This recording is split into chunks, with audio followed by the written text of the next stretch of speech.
ଆପଣ ପରିଚୟ ମୋ ନାଁ ଡକ୍ଟର ଅଶୋକାନନ୍ଦ ପାଣିଗ୍ରାହୀ।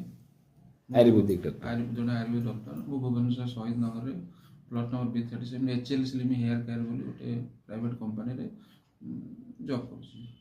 ଆଉ ଆୟୁର୍ବେଦିକ ଚିକିତ୍ସକ ହେଲେ ମଧ୍ୟ ଏଠି ଆମର ଟିକେ ପାର୍ଲରିକ୍ ଟ୍ରିଟମେଣ୍ଟ ସାଧାରଣତଃ ହୁଏ, hair replacement, hair falling treatment, joint pain, ଆପଣଙ୍କର ଏନିଥିଙ୍ଗ ଆୟୁର୍ବେଦିକ ଚିକିତ୍ସା ସମ୍ବନ୍ଧୀୟ ଏଠି ସାଧାରଣ ଲୋକଟେ ଜର ରୋଗ ହେଲେ ସିଏ ଏଲୋପାଥିକ ଉପରେ ଡିପେଣ୍ଡ। ଏଲୋପାଥିକ ଟ୍ରିଟମେଣ୍ଟକୁ ଯେଉଁମାନେ ଟିକେ ମାନେ ଆଗ୍ରହ କରୁନାହାନ୍ତି, ସାଧାରଣତଃ ଆୟୁର୍ବେଦିକ ପ୍ରିଫର କରନ୍ତି, ସେମାନେ ଆମର ଆୟୁର୍ବେଦିକ ଟ୍ରିଟମେଣ୍ଟକୁ ବେଶୀ ଭଲ ପାଉଛନ୍ତି। ଯାହାଫଳରେ ଆମ ଆୟୁର୍ବେଦିକ ଚିକିତ୍ସାର ପ୍ରଚାର ପ୍ରସାରଣ ବହୁତ ଜୋରରେ ହେଉଛି। କିନ୍ତୁ ଲୋକଙ୍କର ମନରେ ଗୋଟେ ଧାରଣା ଯେ ଆୟୁର୍ବେଦିକ ଟିକେ ବ୍ୟୟ ସାପେକ୍ଷ ତ, କିନ୍ତୁ ନୁହେଁ ଆଜ୍ଞା। ଆପଣଙ୍କର ରୋଗ ଅନୁସାରେ ଔଷଧଟା କମ୍ ପଇସାରେ ବି ଭଲ ହେଇପାରୁଛି। ଚରକ ହେଉଛନ୍ତି ଆୟୁର୍ବେଦର ମୁଖ୍ୟ। ସୁଶ୍ରୁତ ବାଘଟା ଆମର creator of the ayurvedic treatment.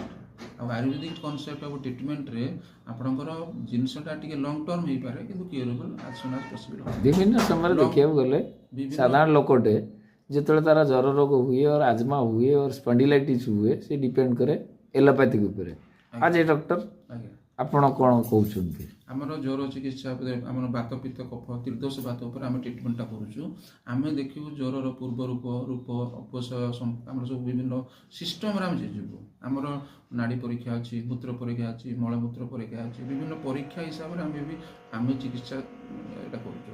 ଆଉ ବର୍ତ୍ତମାନ ଆମର ଯେଉଁଟା ସରକାରଙ୍କ ତରଫରୁ ଆରୋଗ୍ୟ ଟ୍ରିଟମେଣ୍ଟ କେନ୍ଦ୍ର ସରକାର ବା ରାଜ୍ୟ ସରକାର ଦିଆହେଉଛି। ବର୍ତ୍ତମାନ ପ୍ରତ୍ୟେକ ଚିକିତ୍ସାଳୟରେ ଆୟୁର୍ବେଦିକ ଚିକିତ୍ସାଟା ଗୋଟେ ହୋମିଓପାଥିକ ଚିକିତ୍ସାଟା ଗୋଟେ ଦିଆହେଉଛି। ମାନେ ଇଫ୍ ଇଣ୍ଟରେଷ୍ଟେଡ୍ ସମ୍ବଡି ସେ ଆୟୁର୍ବେଦିକ ଟ୍ରିଟମେଣ୍ଟ ବି ନେଇପାରିବ। ଧନ୍ୟବାଦ। ଯେତେବେଳେ ସାରା ପୃଥିବୀ ଗ୍ଲୋବାଲ ୱାର୍ମିଂରେ ଗତି କରୁଛି, ଆପଣ ବଣ ଜଙ୍ଗଲ ଅଞ୍ଚଳର ଢେଙ୍କାନାଳର ହିନ୍ଦୋଳ ଅଞ୍ଚଳରୁ ଆପଣ ସାଧାରଣତଃ ଯେଉଁଠି ଜଙ୍ଗଲିଆ ଅଞ୍ଚଳ ସେଠି ଆୟୁର୍ବେଦିକର ବିଭିନ୍ନ ଚେରମୂଳିକା ସଂଗ୍ରହ କରାଯାଇଥାଏ। ଢେଙ୍କାନାଳ ଗୋଟେ ଆୟୁର୍ବେଦିକର କେନ୍ଦ୍ରସ୍ଥଳ। ଏବଂ ଏବେ ଶୁଣାଯାଉଛି ମାନ୍ୟବର ମନ୍ତ୍ରୀ ଆପଣଙ୍କର ଯିଏ ଅଛନ୍ତି, ସେ ଗୋଟେ ବିରାଟ ବଡ଼ ଆୟୁର୍ବେଦିକ ହସ୍ପିଟାଲ ଢେଙ୍କାନାଳ ପାଇଁ ଆଲଟମେଣ୍ଟ ହେଇଛି। ଏସବୁ ନୂଆ ସରକାର ଔଷଧୀୟ କର୍ମଶାଳା ସବୁ ହେଉଛି, ଆମର ହର୍ବାଲ ମିଟିଂ ସବୁ ହୁଏ। ଆଉ ଗଛପତ୍ର ଲୋକଙ୍କ ଆୱାରନେସ୍ ହେଲ୍ଥ ଆୱାରନେସ୍ ପ୍ରୋଗ୍ରାମ ସବୁ ହୁଏ। ଗଛ ଆମର ଘର ପାଖରେ ଯେଉଁ ଆମର ଚେରମୂଳି ଔଷଧୀୟ ଗଛ ଅଛି, ଆମେ କେମିତି ତାର ହରିଡ଼ା ବାହାଡ଼ା ଅଁଳା ଲିମ୍ବ ତୁଳସୀ ଯେଉଁଟା କମନ୍ ଡ୍ରଗ୍, ଆମେ ତାର ଔଷଧ ନେଇକିରି ଆମେ ଘରେ ବି ଚିକିତ୍ସା କରିପାରିବା। ସାଧାରଣ ଥଣ୍ଡା ଜ୍ୱର ହେଲେ ଆମେ ତୁଳସୀ ପତ୍ର ରସ ମହୁ ଟିକେ ଖାଇପାରିବା।